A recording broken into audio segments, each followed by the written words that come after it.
Assalamualaikum warahmatullahi wabarakatuh. Apa kabar anak-anak?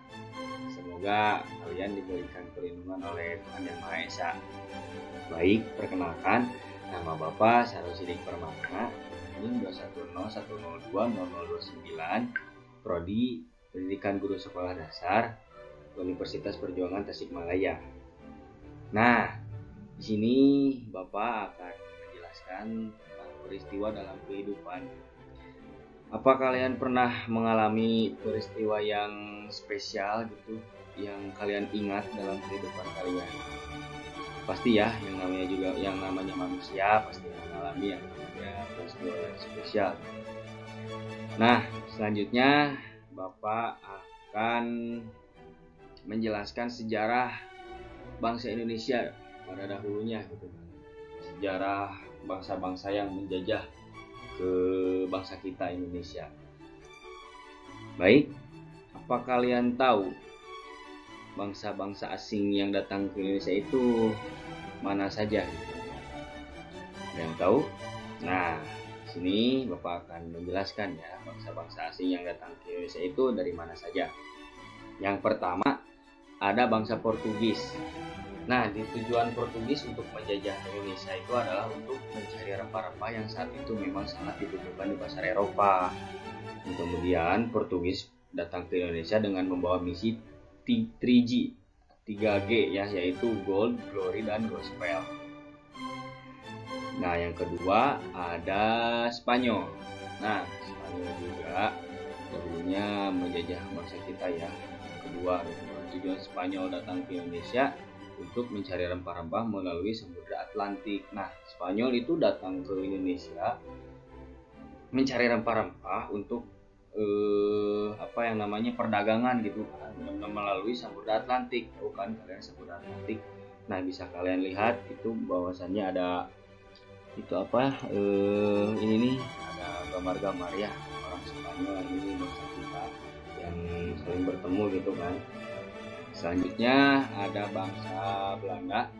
Nah, bangsa Belanda kalian pasti sering dengar ya bahwasanya Belanda itu sudah menjajah bangsa kita dengan waktu yang lama gitu kan.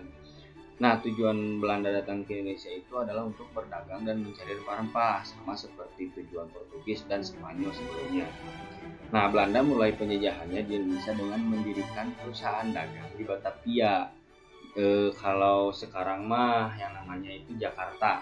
Nah, dulu Jakarta namanya Batavia, yang bernama Verenigde Ordinariële Compagnie atau VOC pada 20 Maret 1602. Sejak saat itu VOC terus mengalami perkembangan pesat hingga menjadi kongsi dagang terbesar di antara perusahaan-perusahaan dagang lain di Asia. Nah, pada saat itu VOC sudah menjadi ini ya, dagang terbesar di antara perusahaan-perusahaan dagang lain. Makanya VOC pada dahulunya bisa dibilang perusahaan dagang yang luar biasa gitu, yang besar, yang sukses. Nah, selanjutnya ada bangsa Perancis. Nah, bangsa Perancis dulu mengalahkan bangsa Belanda. Nah, Belanda kalah dari Perancis dan terpaksa harus menyerahkan wilayah jajahannya, termasuk Indonesia. Raja Perancis Louis Napoleon mengirim Marshal William Dandels ke Batavia, yang sekarang itu yang namanya Jakarta itu ya, pada tahun 1808 dan diangkat sebagai gubernur jenderal Hindia Belanda.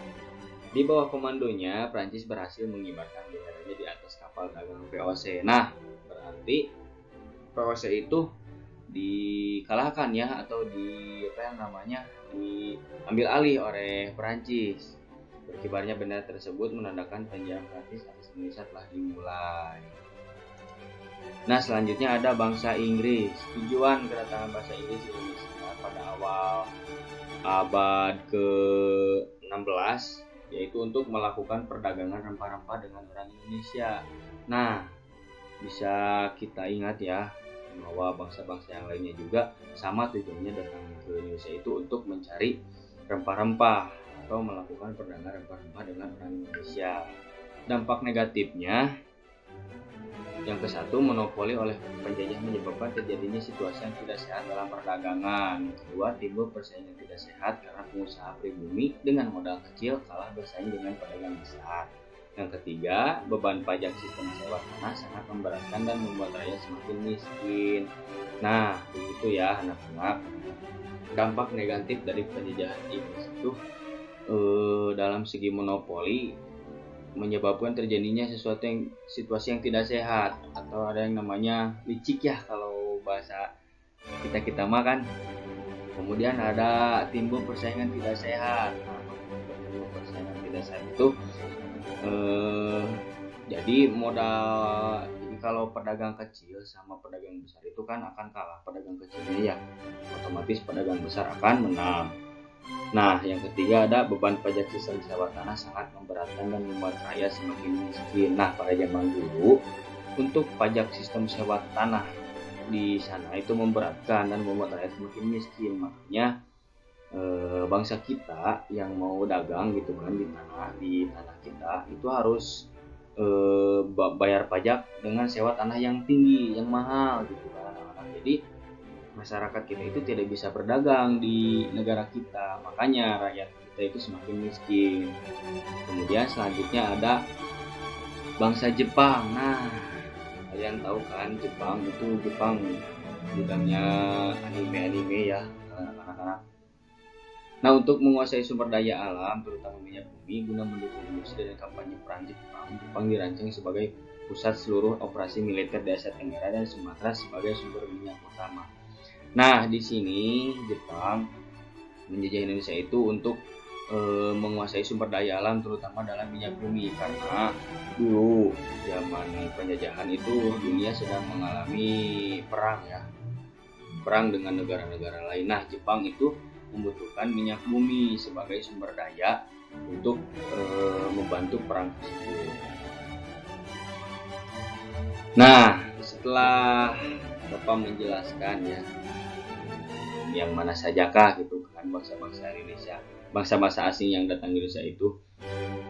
Jadi bisa kita simpulkan bahwasannya tujuan bangsa-bangsa asing yang datang ke Indonesia itu apa saja. Nah, yang pertama ada berburu rempah-rempah, yang kedua mencari kekayaan, yang ketiga perdagangan, yang keempat mencari daerah jajahan. Tadi Bapak sudah menjelaskan ya bahwa latar belakang tujuannya para penjajah datang ke Indonesia itu yang ada yang namanya 3G, gold, glory, dan gospel. Nah, untuk gold di sini berarti keinginan untuk memperoleh kekayaan di wilayah-wilayah baru yang ditemukan. Berarti bangsa-bangsa yang menjajah ke kita itu menginginkan memperoleh kekayaan di wilayah baru yang ditemukan. Maksudnya kekayaan yang dieksploitasi dari wilayah baru itu kemudian digunakan untuk kepentingan kerajaan atau negaranya. Nah, yang kedua ada glory. Glory diartikan sebagai kejayaan atau lebih rinci lagi memperoleh wilayah jajahan untuk dikuasai melalui penjajahan samudra. Maka negara-negara imperialis barat pernah memiliki banyak wilayah koloni di berbagai belahan dunia. Nah, yang ketiga itu ada yang namanya gospel. Gospel ini yaitu misi untuk memperluas atau menyebarkan agamanya. Nah, begitu ya anak-anak latar tujuan dari bangsa-bangsa yang menjajah ke negara kita. Baik, sekian dari Bapak. Mohon maaf bila ada kesalahan. Terima kasih. Wassalamualaikum warahmatullahi wabarakatuh.